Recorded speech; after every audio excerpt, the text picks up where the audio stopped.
ایک دن کا حسینی 120 پر بھاری ہو سکتا ہے، تو جو بچپن سے حسینی ہے وہ ہزاروں پر ضرور بھاری ہوگا۔ تو یزیدی خیمے کے لوگ کہتے ہیں جب قاسم بن حسن گھوڑے پر پہلو بدلتے تھے تو ایسا لگتا تھا کہ بجلی چمک رہی تھی۔ اگر کسی یزیدی کو پوچھے کہ تم کس کے ساتھ لڑنے کے لیے گئے تھے تو یہ کہیں گے 80 لوگوں کے ساتھ۔ کتنے لوگوں کے ساز و سامان کے ساتھ گئے تھے؟ کہیں گے 22,000 کے ساتھ۔ تو دنیا آج بھی ہنسے گی، 80 لوگوں سے لڑنے کے لیے 22,000 گئے تھے۔ کیا کیا لے کر گئے تھے؟ ہاتھی بھی تھے، گھوڑے بھی تھے، نیزے بھی تھے، تلواریں بھی تھی، بھالے بھی تھے، سب تھا۔ پھر اگر تم سے پوچھا جائے ساز و سامان کے ساتھ سہولتیں کیا تھی، یزیدی کہیں گے پورا پانی ہماری طرف تھا، دریائے فرات بھی ہماری طرف تھا، کھانا بھی ہماری طرف، پانی بھی ہماری طرف۔ پھر دنیا پوچھے گی ادھر کے خیمے میں حسین کتنی تیاری کے ساتھ آئے تھے، تو تمہیں منہ جھکا کر کہنا پڑے گا ان کے پاس صحیح قسم کے نیزے اور تلواریں بھی نہیں تھی، اور گھوڑے اور ہاتھی اور اونٹ بھی نہیں تھے۔ ان کے پاس تو 3 دن کی بھوک بھی تھی، پیاس بھی، اور اس کے علاوہ ان نوجوانوں کے پاس بھوک و پیاس کی شدت کے ساتھ ساتھ ساز و سامان جنگ بھی نہیں تھا۔ میں آپ کو بتاتا ہوں، سیدنا امام علی مقام مکہ سے نکل کر کے کوفہ جا رہے تھے۔ بہتوں نے منع کیا آپ کو، لیکن آپ کے سامنے کوفہ کے خطوط موجود تھے، اتمام حجت کے لیے آپ تشریف لے جا رہے تھے۔ بیچ راستے میں کوفہ کا گورنر عبید اللہ ابن زیاد، حر بن یزید، یہ نام یاد رکھیں، حر بن یزید الریاحی کو 1000 کا لشکر دے کر بھیجا کہ حسین کا راستہ روک لو اور انہیں کوفہ کی طرف آنے نہ دو۔ دائیں بائیں ادھر ادھر چلاتے رہے۔ حر بن یزید کوفہ پہنچنے سے کافی پہلے ہی مولا حسین کا راستہ روک لی۔ توجہ چاہتا ہوں، حر بن یزید کس کی طرف سے آیا؟ وہ سپہ سالار تھا، یزیدی فوج کی طرف سے آیا، 1000 کا لشکر لے کر آیا۔ لیکن جب وہ آیا مولا حسین کے پاس، راستہ روک لیا اور کہا ہم آپ کو کوفہ جانے نہیں دیں گے، آپ بغاوت کر رہے ہیں وقت کے خلیفہ امیر المومنین یزید سے۔ ان کے ذوم باطل میں یہی تھا، اور اس کے بعد وہ راستہ روکے اتنی دور تک چلتا رہا، کبھی دائیں کبھی بائیں۔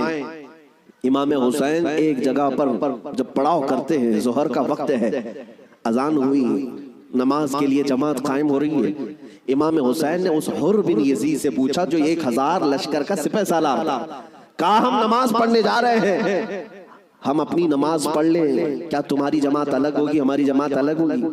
حر بن یزید نے کہا نہیں، امام آپ ہی ہوں گے، ہم مقتدی ہوں گے، اقتداء ہم کریں گے۔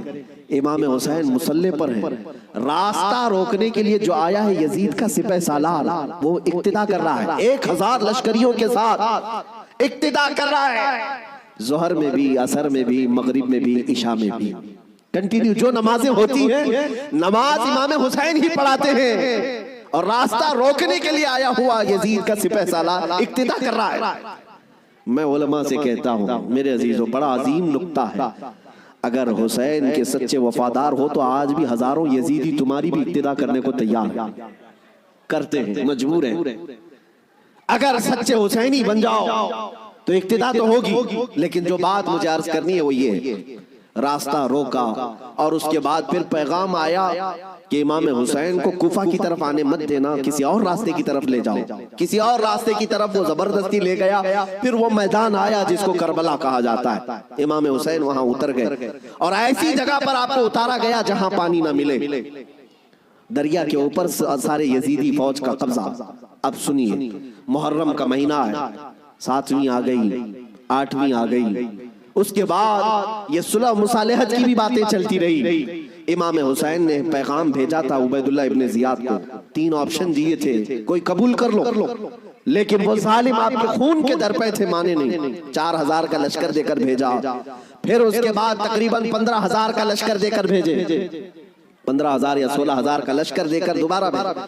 اب یہ 9ویں محرم آئی ہے، توجہ چاہتا ہوں، 22000 کا لشکر۔ امام حسین نے خطبہ دیا کہ میں تمہارے پاس جنگ کرنے کی نیت سے نہیں آیا، تم میری عظمت نہیں جانتے، میں فاطمہ زہرا کا بیٹا ہوں، حیدر کرار کا نور نظر ہوں، رسول اللہ کا نواسا ہوں، میرے خون سے اپنے ہاتھ رنگین نہ کرو، ان پر کوئی بات اثر نہ کرے۔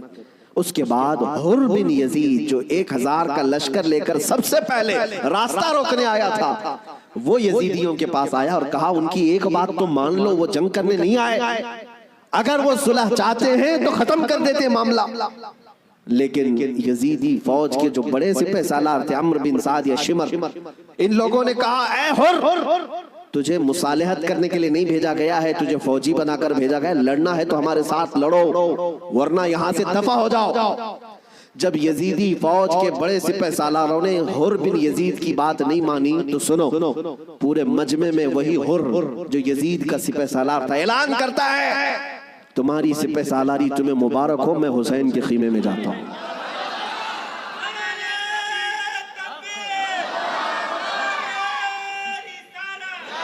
توجہ،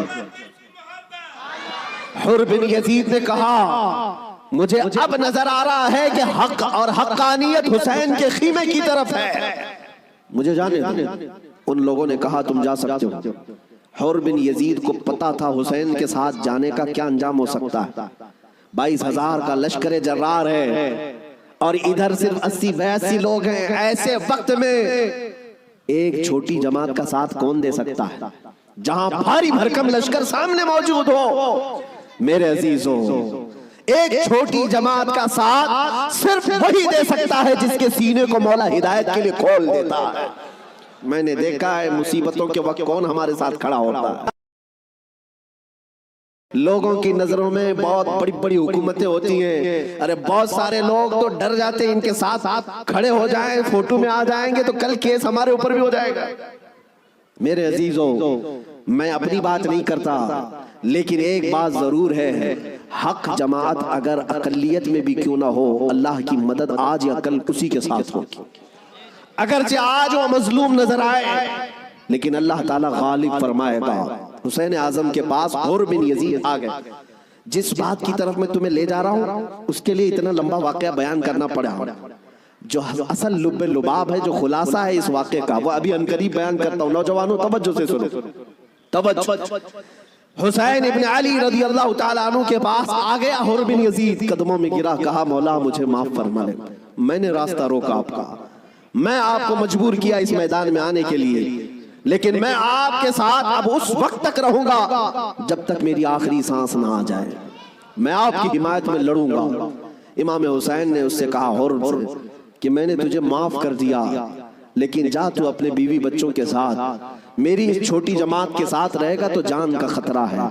حر بن یزید نے کہا میں نے جو راستے میں آپ کے ساتھ کیا اس کا کفارہ جان دینے سے بھی میں سمجھتا ہوں ادا نہ ہو پائے، اس لیے میں آخری سانس تک آپ کے ساتھ رہوں گا۔ رہا ساتھ میں، 10ویں محرم آ گئی۔ اب جو بیان کرنا ہے توجہ سے، جانتے ہیں صبح نکارہ بجا، طبل بجے، ادھر جنگ کی ابتدا ہوئی۔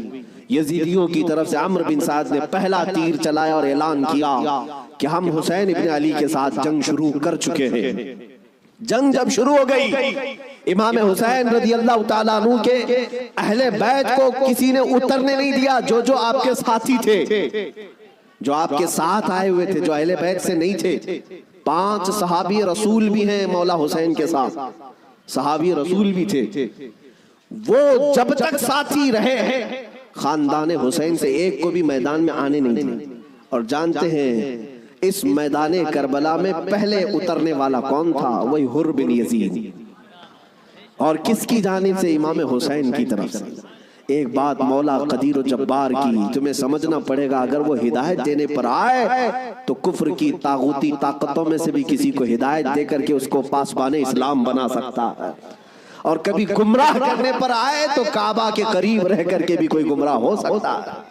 ہاں، یہ بات سمجھ کر کے چلو، جب مولا تعالیٰ ہدایت دیتا ہے، ہم نے یہاں پر بھی دیکھا ہے کہ بابری مسجد کو شہید کرنے والے آتنکی بہت سارے تھے، لیکن ہم نے برسوں بعد ایک شخص کا نام سنا تھا کہ وہ دائرہ اسلام میں آیا اور نمازی بھی بنا، پابند بھی بنا، داڑھی بھی رکھا، بلکہ تبلیغ اسلام بھی کرتا رہا، تبلیغ اسلام بھی کرتا رہا۔ اور وہ یہ کہتا رہا ایک زمانہ وہ تھا جب میں ہتھوڑا لے کر کے گنبد کو توڑ رہا تھا، لیکن آج ایک زمانہ یہ ہے کہ میری پیشانی ہر جگہ سجدہ الہی کے لیے جھک جایا کرتی۔ مولا جس کو جہاں سے چاہے ہدایت عطا فرمائے۔ حر بن یزید امام حسین کی طرف سے پہلے میدان میں اترنے والے۔ اب میں آتا ہوں اسی بات پر جس کے لیے میں اتنا لمبا واقعہ آپ کو سنایا۔ مقابلہ دو بدو تھا، ایک کے بعد دیگرے مقابلہ تھا۔ حر بن یزید جب گھوڑے پر سوار ہو کر مقابلے کے لیے آیا تو یزیدیوں کی طرف سے پہلوان آتے رہے، سپاہی آتے رہے، مقابلہ کرتے رہے۔ یہ تنہا حر بن یزید کا مقابلہ صبح سے لے کر کے دوپہر تک چلتا رہا۔ باقی بہت سارے مقابلے ہوئے، تھوڑی تھوڑی دیر کے بعد سب جام شہادت نوش کرتے رہے، یہ زوال کے بعد، لیکن حر بن یزید کا مقابلہ صبح سے چلتا رہا۔ اور میں نے جب تاریخ میں یہ بات پڑھی تو مجھے حیرت ہوئی کہ تنہا حر بن یزید اکیلے گھوڑے پر آیا اور یزیدیوں سے ایک کے بعد دیگرے لڑتا رہا۔ گھنٹوں کے مقابلے کے بعد جن لوگوں کو حر بن یزید نے مارا تھا ان کی لاشیں گنی گئی تو 120 لاشیں پڑی ہوئی تھی۔ یہی بات مجھے کرنا ہے، یہی بات مجھے کرنا ہے۔ تنہا ایک حسینی 120 کو مار گرا سکتا ہے کربلا کے میدان میں۔ تم صرف یہ سنتے ہو کہ حسین اعظم کے بچے شہید ہو گئے ہیں، لیکن حسینیوں نے جن کو کاٹا ہے وہ کیوں نہیں سنتے؟ وہ کم نہیں تھے، بہتوں کو فنا فی النار کیا۔ اب جو بات کہنی ہے وہ یہ ہے، حر بن یزید خاندان حسین سے نہیں ہے، اہل بیت سے نہیں ہے، انصار میں سے بھی نہیں ہے جو ساتھی وہاں سے آئے تھے، بلکہ ایک دن پہلے توبہ کر کے حسینی بنا تو دوسرے دن کی طاقت کا حال یہ ہے۔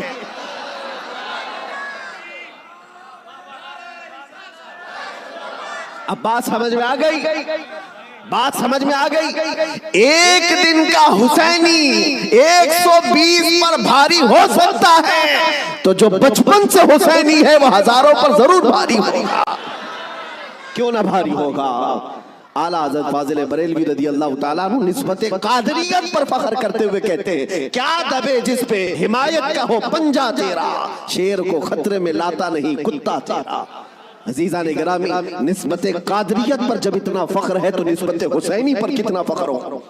مولا حسین کی نسبت نے اچھے اچھوں کو جوان کر دیا، اور ان کے سگے بھتیجے امام قاسم نے، جانتے ہو عمر کیا تھی امام قاسم کی؟ یہاں بیٹھے ہوئے اکثر لوگ عمر میں بڑے ہوں گے بہت سارے، 19 سال کی جوانی تھی، 19 سال کی جوانی۔ تاریخ نگاروں نے لکھا ہے امام قاسم جب گھوڑے پر بیٹھ کر کے آئے تھے تو یزیدی خیمے میں ایسی کھلبلی مچی، لوگ یہ کہتے تھے کہ قاسم بن حسن، امام حسن کے بڑے بیٹے امام قاسم، میں نے یہ بھی روایت پڑھی، امام قاسم جب گھوڑے پر صرف پہلو بدلتے تھے، پہلو بدلنے، گھوڑے پر ادھر سے ادھر اس طرح پہلو بدلنا، تو یزیدی خیمے کے لوگ کہتے ہیں جب قاسم بن حسن گھوڑے پر پہلو بدلتے تھے تو ایسا لگتا تھا کہ بجلی چمک رہی ہے، بجلی چمک رہی ہے۔